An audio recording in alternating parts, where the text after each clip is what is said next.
Hello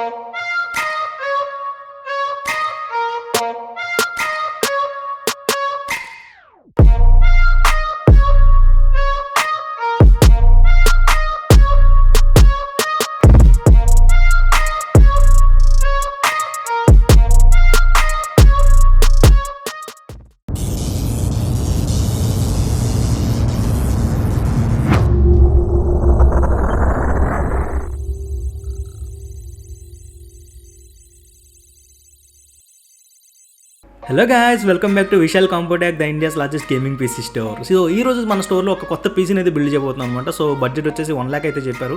so customer తగ్గట్టే మనం ఒక పీసీని అయితే బిల్డ్ చేసిద్దాం. సో క్యాబినెట్ ప్రిఫరెన్స్ వచ్చి వైట్ క్యాబినెట్ అయితే అడిగారు. సో వైట్ ఎడిషన్లో మంచి క్యాబినెట్ అయితే మనం రికమెండ్ చేద్దాం. సో మిగతా పార్ట్స్ వైట్ అయితే అవసరం లేదన్నారు. సో మిగతా నార్మల్గా చేద్దాం. సో క్యాబినెట్ని మంచిగా దృష్టి పెట్టుకుని మనం ఒక బిల్డ్ అయితే చేద్దాం ఈరోజు. సో మీరు మా ఛానల్కి ఫస్ట్ టైం వస్తే కనుక ఈ ఛానల్ సబ్స్క్రైబ్ అయితే చేసుకోండి, ఎందుకంటే ఇలాంటి పీసీ బిల్డ్ వీడియోలు నేను ఇంకా ఎన్నో తీసుకొస్తాను. సో ఛానల్ అయితే సబ్స్క్రైబ్ అయితే చేసుకోండి. సో ప్రాసెసర్ చూసుకుంటే కనుక మనం ఇంటెల్ నుంచి అయితే తీసుకున్నాం. ఇంటెల్ కోర్ i7 12700K అయితే తీసుకున్నాం అనమాట మనం. ఇది వచ్చేసి 12th gen processor. So next mother board చూసుకుంటే గిగాబైట్ నుంచి అయితే తీసుకున్నాం. మనం తీసుకున్న ప్రాసెసర్ వచ్చేసి ఇంటెల్ కాబట్టి so G790 UDAC Intel chipset ఉన్న మదర్ బోర్డ్ అయితే తీసుకున్నాం. సో ఇది DDR5 ర్యామ్ కూడా సపోర్ట్ చేస్తుంది. నెక్స్ట్ గ్రాఫిక్ కార్డ్ చూసుకున్నట్టయితే ASUS నుంచి అయితే తీసుకున్నాం. RTX 3060 అయితే తీసుకున్నాం అనమాట. సో 12GB గ్రాఫిక్ కార్డ్ అయితే GDDR6 తో అయితే వస్తుంది. ఇక్కడ మనం 32GB ఆఫ్ DDR5 ర్యామ్ అయితే తీసుకున్నాం అనమాట. సో కార్సైర్ నుంచి కార్సైర్ వెంజెన్స్ DDR5 ర్యామ్ అయితే తీసుకున్నాం. సో దీని క్లాక్ స్పీడ్ వచ్చేసి 5200 MHz అయితే ఉంటుంది. సో కూలర్ వచ్చేసి మనం డీప్ కూల్ నుంచి అయితే తీసుకున్నాం. గ్యామాక్స్ సిరీస్ అనమాట. AG400 LED అయితే మనం తీసుకున్నాం దీంట్లో. ఇది single tower CPU cooler. Next PSU power supply చూసుకుంటే కనుక కూలర్ మాస్టర్ నుంచి అయితే తీసుకున్నాం. G800 గోల్డ్ అయితే తీసుకున్నాం.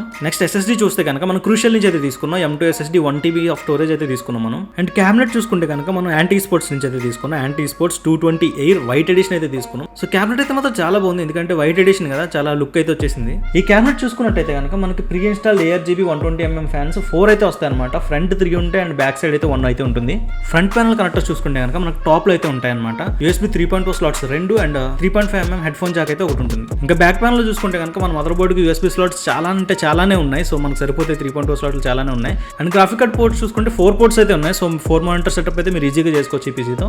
అండ్ అది మాత్రమే కాదు, ప్రాసెసర్ కూలింగ్ కోసం మనం ఒక CPU కూలర్ అయితే తీసుకున్నాం కదా. సో దానికి కూడా మనకి RGB అయితే ఉంటుంది. సో ఇది కూడా అడిషనల్ గా మనకి మంచి లుక్ అయితే ఇస్తుంది. ఇక్కడ మనం ర్యామ్ ని నాన్ RGB అయితే తీసుకున్నాం. సో అది కూడా RGB ఉంటే ఇంకా అదిరిపోయేది. నెక్స్ట్ గ్రాఫిక్ కార్డ్ చూసుకుంటే కనుక మనకి ఇక్కడ చిన్న ఆరో మార్క్ లో వచ్చింది కదా. సో ఇది మాత్రం RGB, మిగతాదంతా కూడా నార్మలే. సో ఈ పీసీ యొక్క ఓవరాల్ బడ్జెట్ చూసుకుంటే అరౌండ్ మనకు 1 lakh అయితే అయిందనమాట. సో ఇలాంటి పీసీలు మీరేమైనా బిల్డ్ చేయాలనుకుంటే please directly contact us. So మాకు సంబంధించిన ఫోన్ నెంబర్స్ కానీ అడ్రస్ కానీ అన్ని కూడా డిస్క్రిప్షన్లో అయితే ఉంటాయి. అండ్ అది మాత్రమే కాదు, మీరు మమ్మల్ని డిస్కౌంట్లో కూడా అయితే కాంటాక్ట్ చేయొచ్చు. డిస్కౌంట్లో ఒక టికెట్ ఓపెన్ చేసి మీకు కావాల్సిన ఎంక్వైరీ అంతా కూడా అక్కడ అయితే చేయొచ్చు. సో డిస్కౌంట్లో జాయిన్ అవ్వండి. అండ్ అలాగే మీకు ఈ వీడియో నచ్చింది అనుకుంటున్నాను. నచ్చితే లైక్ చేయండి, షేర్ చేయండి, సబ్స్క్రైబ్ చేయడం మాత్రం మర్చిపోదు. This is Shan. See you in the next one.